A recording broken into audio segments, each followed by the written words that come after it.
शुभविवाह या मालिकेच्या आजच्या भागामध्ये आपण पाहणार आहोत. पोलीस भूमीला अटक करून घेऊन जातात आणि त्यामुळे आकाश खूप पॅनिक होतो. रागिनी कसंबसं त्याला घरात घेऊन येते. तर आकाश मोठमोठ्याने म्हणत असतो की मला माझ्या सायकल राणीकडे जायचं आहे. आणि त्याच वेळी त्याचं लक्ष त्या सोनलकडे जातं आणि तिला बघून तो खूप चिडतो. तो रागिनीला विचारतो की ही मुलगी इथे काय करतेय. मला सायकल राणीने सांगितलं होतं की ही खूप वाईट आहे.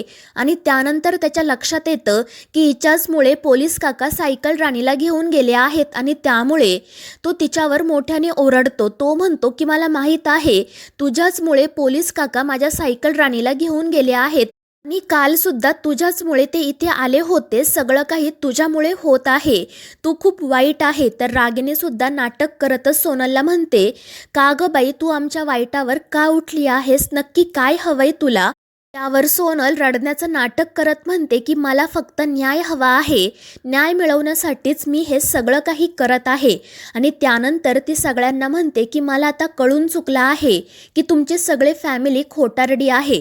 त्यामुळे आता मी तुम्हाला कोणालाही सोडणार नाही. आज पोलीस भूमी मॅडमला घेऊन गेले. उद्या आकाश सरांना सुद्धा नक्की शिक्षा होणार.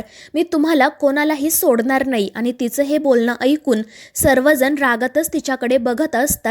तर आकाश मोठ्याने ओरडून म्हणतो की तू इथून निघून जा, इथे थांबू नको. आणि त्यामुळे रागिनी सोनलला जाण्याचा इशारा करते. तर सोनल रडतच तेथून निघून जाते. तर रागिनी उगाच आकाशला शांत करण्याचा प्रयत्न करत असते. मात्र मनोमन ती खूपच खुश असते.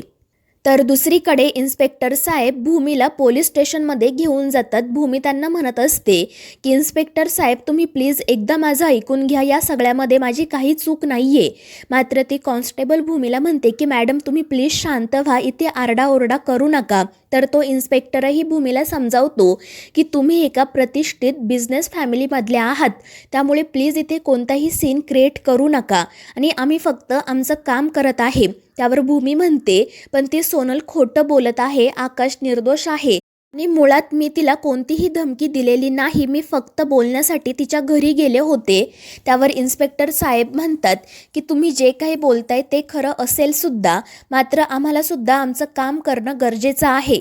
कारण त्या सोनलने तुमच्या विरोधात कंप्लेंट केली आहे. तिचं म्हणणं असं आहे की तुमच्यामुळे तिच्या जीवाला धोका आहे. त्यामुळे आम्हाला तुम्हाला अटक करावीच लागली. आणि त्यानंतर ते भूमीला लॉकअपमध्ये टाकायला सांगतात. तर भूमी मनाशी म्हणत असते की हे सगळं काय होऊन बसलं.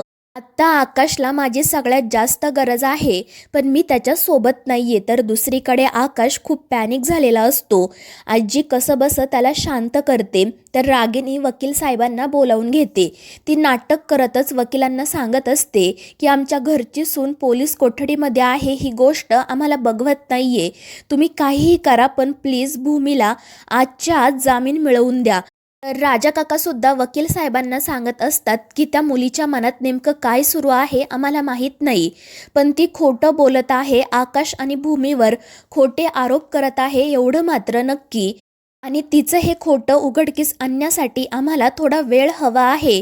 आणि त्यासाठी भूमीने बाहेर येणं खूप गरजेचं आहे. तर रागिनीसुद्धा नाटक करत म्हणते हो ती मुलगी खरंच खोटं बोलत आहे. आणि त्याचवेळी आकाश वकिलांजवळ जातो. तो म्हणतो की वकील काका तुम्ही प्लीज त्या पोलीस काकांना सांगा की सायकल राणीने काही केलेलं नाही. तुम्ही प्लीज तिला सोडवून आणा. हवं तर मी तुमच्यासोबत येतो.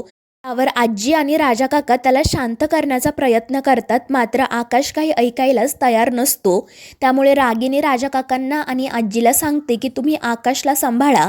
मी वकील साहेबांसोबत महत्त्वाचं बोलून येते. आणि त्यानंतर ती वकिलांसोबत बाहेर जाते.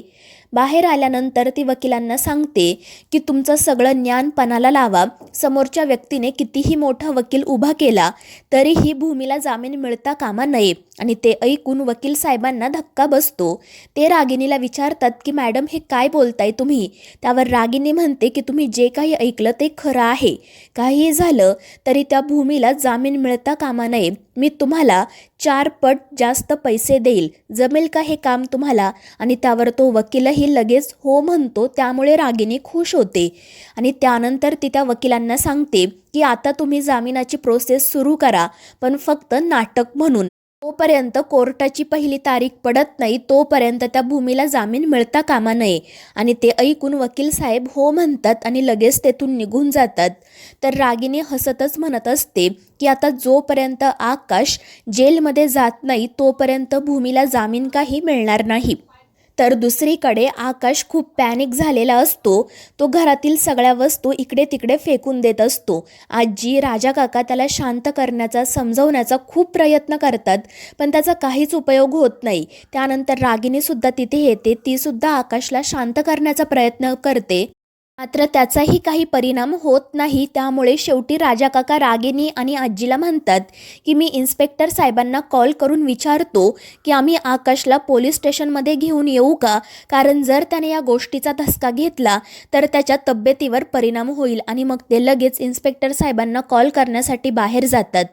तर दुसरीकडे पौर्णिमा लगेच नीलांबरीला कॉल करते आणि तिला म्हणते की जर तू किचनमध्ये असशील तर आधी थोडीशी साखर तुझ्या तोंडात टाक, कारण मी तुला एक गोड बातमी देणार आहे.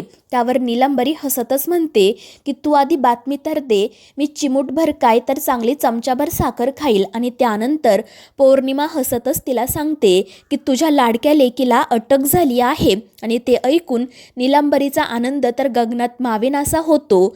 तर पौर्णिमा तिला घडलेला सगळा प्रकार सांगते आणि त्यामुळे नीलांबरी खूपच खुश होते. तर पौर्णिमा हसतच तिला सांगते की यावेळी ती भूमी तिच्या आगाऊपणामुळे नाही तर माझ्या हुशारीमुळे जेलमध्ये गेली आहे. त्यावर नीलांबरी म्हणते पण तुझ्या सासऱ्यावर आणि त्या म्हातारीवर लक्ष ठेव, कारण त्यांना त्या भूमीचा खूप पुळका आहे. तिला सोडवण्यासाठी ते नक्की काहीतरी करतील. त्यावर पौर्णिमा तिला सांगते की आई तू काळजी करू नको, कारण यावेळी आईंनी अशी फिल्डिंग लावली आहे की जोपर्यंत ते आकाश जिजू मनोरुग्णालयात जात नाही तोपर्यंत भूमीला जामीन मिळणार नाही. आणि ते ऐकून नीलांबरी खूपच खुश होते. आणि त्यानंतर ती पौर्णिमाला सांगते की हवं तर मी साखरेचं पोतच घरात आणून ठेवते, तू रोज अशीच मला गोड बातमी देत जा. आणि त्यावर पौर्णिमासुद्धा हसतच हो म्हणते. आणि त्यानंतर नीलांबरी फोन ठेवून देते. मात्र जेव्हा ती मागे वळून बघते तेव्हा माधवराव तिथेच असतात. त्यांनी नीलांबरीचं सगळं बोलणं ऐकलेलं असतं आणि भूमीला अटक झाली आहे या गोष्टीचा त्यांना मोठा धक्का बसलेला असतो. तर दुसरीकडे भूमी कॉन्स्टेबलला विनंती करते की प्लीज मला एक फोन करू द्या, मात्र त्या भूमीला फोन करण्यास मनाई करतात. आणि त्याच वेळी सोनल त्या ठिकाणी येते. सोनलला बघून भूमी खूप चिडते. तर दुसरीकडे रागिनी, राजा काका आणि आकाश पोलीस स्टेशनला जाण्यासाठी निघालेले असतात. आणि त्याच वेळी काही बायका आकाश आणि भूमीच्या विरोधात घोषणा देत त्यांना अडवतात. त्यामुळे आकाश खूप घाबरतो. तर दुसरीकडे भूमी त्या सोनलला विचारत असते की तू इथे कशासाठी आली आहे. त्यावर सोनल नाटक करत म्हणते की भूमी मॅडम, आपण काही दोघी एकमेकींच्या शत्रू नाही आहे. मला खरंच तुमची काळजी वाटत होती म्हणून मी इथे आले आहे. मला तुमच्या घराची अवस्था बघवत नाही आहे. तुमच्यासाठी खरंच कुठेतरी वाईट वाटत आहे. मात्र भूमी म्हणते की तुझ्या या बोलण्याचा माझ्यावर काही परिणाम होणार नाही. तर सोनल म्हणते की जर कंपनीने आकाश सरांवर कार्यवाही केली असती तर ही वेळच आली नसती. त्यावर भूमी तिला विचारते की हे सगळं तुम्हाला का सांगते. त्यावर सोनल म्हणते कारण हे सगळं अजूनही थांबू शकतं. जर तुम्ही असं जाहीर केलं की आम्ही आकाश सरांना कंपनीमधून काढून टाकलं आहे तर मग मी माझी कंप्लेंट मागे घेईल. आणि त्यावर भूमी स्पष्टपणे तिला सांगते की या सगळ्याचा काही प्रश्नच येत नाही, कारण आकाशने कोणतीही चूक केली नाही. आमची बाजू खऱ्याची आहे. आणि ते ऐकून सोनल म्हणते ठीक आहे, मी इथे तुम्हाला लास्ट चान्स द्यायला आले होते, पण जर तुम्हाला तुमच्या चुकलेल्या नवऱ्याला पाठीशीच घालायचं असेल तर मग मी सुद्धा काही करू शकत नाही. आणि त्यानंतर ती तेथून जाण्यासाठी निघते. तर भूमी तिला म्हणते की तुला आधीपासूनच माहिती होतं ना की मी तुला भेटायला येणार आहे, नाहीतर एवढ्या साध्या सरळ मुलीच्या घरात छुपे कॅमेरे कशासाठी असतात. आणि ते ऐकून सोनलला हसू येतं. मात्र त्यानंतर ती नाटक करत म्हणते की तुम्ही बाहेरून मला आवाज देत होता, त्यामुळे मला समजलं की तुम्ही मला भेटण्यासाठी आला आहात आणि म्हणून मी माझ्या सुरक्षिततेसाठी तो कॅमेरा लावला होता. आणि त्यानंतर ती तेथून निघून जाते. दुसरीकडे राजा काका आणि रागिनी त्या बायकांना शांत करण्याचा खूप प्रयत्न करत असतात. मात्र त्या बायका कोणाचंही काही ऐकत नाहीत. त्या म्हणतात की सोनल मॅडम आमच्या NGOसाठी काम करतात. त्यांनी अनेक पीडित महिलांना मदत केली आहे आणि आता जेव्हा त्यांच्यावर अत्याचार झाला तेव्हा आम्ही त्यांच्या पाठीशी उभ्या राहणार आहोत. त्यांना न्याय मिळाल्याशिवाय आम्ही गप्प बसणार नाही. आणि मग त्या मोठमोठ्याने आकाशभूमीच्या विरोधात घोषणा द्यायला सुरुवात करतात.